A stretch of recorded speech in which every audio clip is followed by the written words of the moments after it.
Assalamualaikum warahmatullahi wabarakatuh. Di sini kami dari kelompok 12 akan menyampaikan mengenai risiko pasar dan mitigasi risiko pasar. Untuk selanjutnya, silahkan menyimak video kami.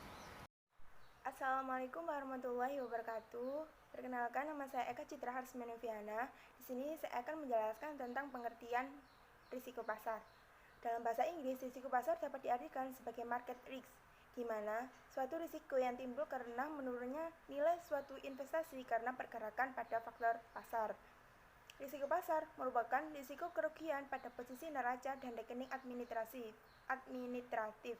termasuk transaksi derivatif akibat perubahan secara keseluruhan dari kondisi pasar, dan juga termasuk risiko perubahan harga option.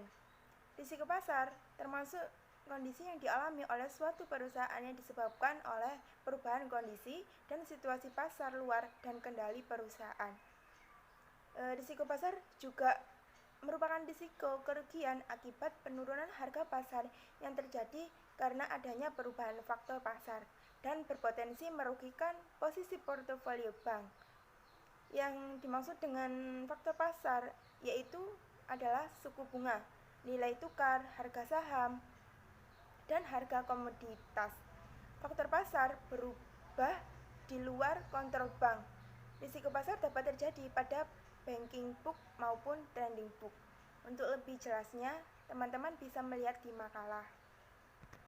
Yang selanjutnya adalah proses identifikasi dan pengukuran risiko pasar. Proses identifikasi risiko pasar merupakan langkah awal yang harus dilakukan sebelum melakukan pengukuran risiko. Dalam hal tersebut, terdapat langkah dalam mengidentifikasi risiko di pasar, yaitu yang pertama, mengidentifikasi risiko yang akan terjadi. Yang kedua, mempelajari bagaimana karakteristik risiko dan kemudian mengevaluasinya. Yang ketiga, memahami karakteristik dengan baik agar dapat merumuskan metode yang tepat untuk mengelola risiko. Yang keempat, memilih prioritas risiko. Dalam hal tersebut, kualifikasi risiko merupakan komponen yang sangat penting karena dengan melakukan kualifikasi risiko, kita itu bisa mengukur apakah risiko tersebut itu tinggi atau rendah terhadap kinerja perusahaan. Yang kelima adalah fokus pada risiko yang mempunyai dampak dan probabilitas sebesar bagi perusahaan. Yang keenam, mengevaluasi ulang semua langkah-langkah yang sudah dilakukan untuk meningkatkan efektivitas manajemen risiko. Dalam mengidentifikasi sebuah perusahaan atau organisasi apakah memiliki exposure terhadap risiko atau tidak, terdapat beberapa teknik yang dapat digunakan, yaitu yang pertama, analisis sekuen risiko. Risiko ini mempunyai sekuen mulai dari sumber risiko hingga timbulnya kerugian karena risiko tersebut. Contohnya adalah kebakaran. Setelah kita menganalisis sekuen risiko, kita itu tahu apa faktor penyebab dari kebakaran tersebut.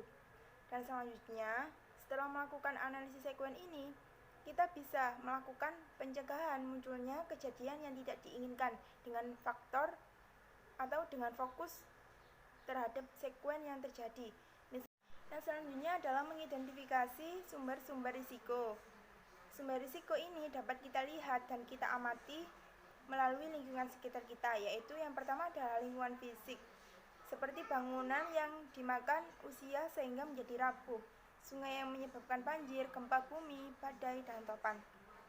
Yang kedua adalah lingkungan sosial, seperti kerusuhan sosial atau tawuran, demonstrasi, konflik yang terjadi dengan masyarakat lokal, mogok pegawai, perampokan. Yang ketiga adalah lingkungan politik, seperti perubahan perundang-undangan, perubahan aturan pemerintah, konflik yang mendorong boikot produk perusahaan. Yang keempat adalah lingkungan legal, seperti gugatan karena gagal memenuhi peraturan dan perundang-undangan yang berlaku. Yang kelima adalah lingkungan operasional, seperti kecelakaan kerja, kerusakan mesin, kegagalan sistem komputer, serangan virus terhadap komputer. Yang keenam adalah lingkungan ekonomi, seperti kelesuan terhadap ekonomi, inflasi yang tidak terkendali. Yang ketiga adalah teknik pendukung lainnya. Terdapat beberapa, yaitu 1. Metode lapangan keuangan, di mana metode ini dimulai dengan melihat rekening dengan laporan keuangan. Dari rekening tersebut kemudian dianalisis risiko apa saja yang bisa muncul dari rekening yang melibatkan rekening tersebut. Yang kedua adalah menganalisis flowchart kegiatan dan operasi perusahaan. Metode ini berusaha melihat sumber risiko dari flowchart kegiatan dan operasi perusahaan. Metode ini sangat sesuai untuk risiko tertentu, seperti risiko dari proses produksi. Yang ketiga adalah analisis kontrak, di mana analisis kontrak ini bertujuan untuk melihat risiko yang bisa muncul akibat kontrak tertentu. Risiko ini tuh berkaitan dengan risiko tuntutan hukum. Yang keempat adalah catatan statistik kerugian laporan perusahaan. Jika perusahaan mempunyai database yang baik, maka dapat mencatat kerugian-kerugian yang terjadi pada saat itu. Analisis terhadap penyimpanan dapat membantu mengidentifikasi sumber-sumber risiko. Yang kelima adalah survei atau wawancara terhadap manajer. Dalam hal ini, manajer paling tahu operasi perusahaan termasuk risiko-risiko yang dihadapi pada saat tersebut.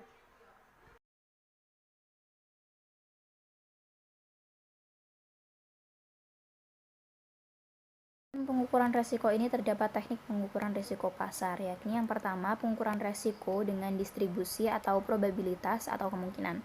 Teknik ini digunakan sebagai gambaran kualitatif dari peluang, frekuensi, kemungkinan dari kejadian atau hasil yang spesifik yang diukur dengan rasio dari kejadian atau hasil spesifik terhadap jumlah kemungkinan kejadian atau hasil.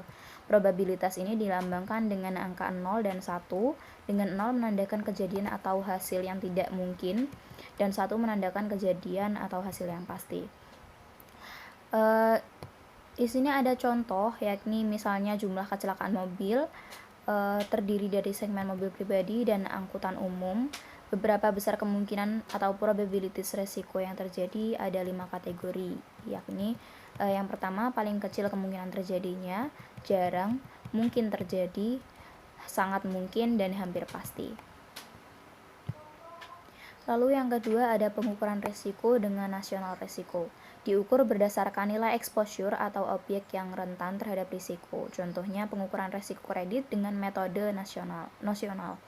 Jika perusahaan meminjamkan uang kepada pihak lain senilai 2 miliar, maka besarnya risiko kredit berdasarkan pendekatan nasional adalah 2 miliar. Lalu yang ketiga ada pengukuran risiko dengan sensitivitas risiko. Diukur berdasarkan seberapa sensitif suatu exposure atau objek yang rentan terhadap risiko terhadap perubahan faktor penentu, misalnya risiko aset keuangan atau sekuritas, yang diukur berdasarkan sensitivitas tingkat pengembalian pasar. Ukuran ini dikenal sebagai beta pasar, contohnya yakni degree of operation leverage atau DOL, yang mengukur sensitivitas laba operasi terhadap perubahan penjualan. DOL ini digunakan sebagai ukuran resiko bisnis. Lalu yang keempat ada pengukuran resiko dengan volatilitas risiko, yang diukur berdasarkan seberapa besar nilai exposure atau objek yang rentan terhadap risiko berfluktuasi atau tidak tetap. Ukurannya yang umum adalah standar deviasi berfluktuasi nilai exposure tersebut, yang berarti semakin beresiko exposure atau aset tersebut. Yang kelima ada pengukuran risiko dengan pendekatan VAR atau value at risk. Risiko ini diukur berdasarkan kerugian maksimum yang bisa terjadi pada suatu aset atau investasi selama periode tertentu dengan tingkat keyakinan, yakni tingkat keyakinan tertentu. Untuk mengukur risiko dengan pendekatan VAR ini diperlukan data standar, deviasi, dan skor Z dari tabel distribusi normal. Selanjutnya ada pengukuran rasio dengan matriks frekuensi dan signifikansi resiko. Teknik pengukuran yang cukup sederhana ini tidak terlalu melibatkan kualifikasi yang rumit. Mengelompokkan resiko berdasarkan 2 dimensi, yakni frekuensi atau jumlah, dan signifikansi, yaitu meyakinkan. Terdapat 2 hal dalam proses ini, yakni mengembangkan standar resiko dan menerapkan standar tersebut untuk resiko yang telah diidentifikasi. Lalu yang ketujuh ada pengukuran risiko dengan analisis skenario. Kemampuan manajer atau perusahaan untuk memprediksi apa yang akan terjadi dan berapa besarnya kerugian yang diperoleh. Misalnya, teknik pengukuran berbeda dengan tingkat kecanggihan atau tingkat kualifikasinya. Dalam artian beda tipe resiko, juga beda teknik yang akan digunakan. Lalu selanjutnya ada jenis pengukuran risiko pasar. Yang pertama, pengukuran kegawatan kerugian. Untuk mengetahui berapa besar nilai kerugian yang selanjutnya dikaitkan dengan pengaruh terhadap kondisi perusahaan, terutama pada segi finansialnya, ada beberapa kemungkinan, yakni yang pertama, kemungkinan kerugian maksimum dari setiap peril atau peristiwa yang jika terjadi akan menimbulkan loss atau penyebab langsung dari kerugian. Yang selanjutnya ada probabilitas kerugian maksimum dari setiap peril, lalu ada keseluruhan atau agregat kerugian maksimum setiap tahunnya. Lalu yang kedua ada pengukuran frekuensi kerugian.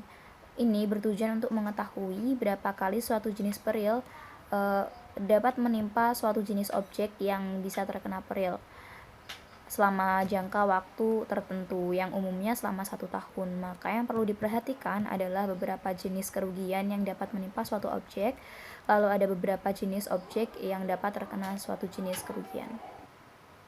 Lalu ada manfaat pengukuran risiko pasar. Ada beberapa manfaat dari pengukuran risiko pasar, yakni yang pertama untuk menentukan kepentingan relatif dari suatu risiko yang dihadapi, lalu untuk mendapatkan informasi yang sangat diperlukan oleh manajer risiko dalam upaya menentukan cara dan kombinasi cara-cara yang paling tepat yang dapat diterima atau paling.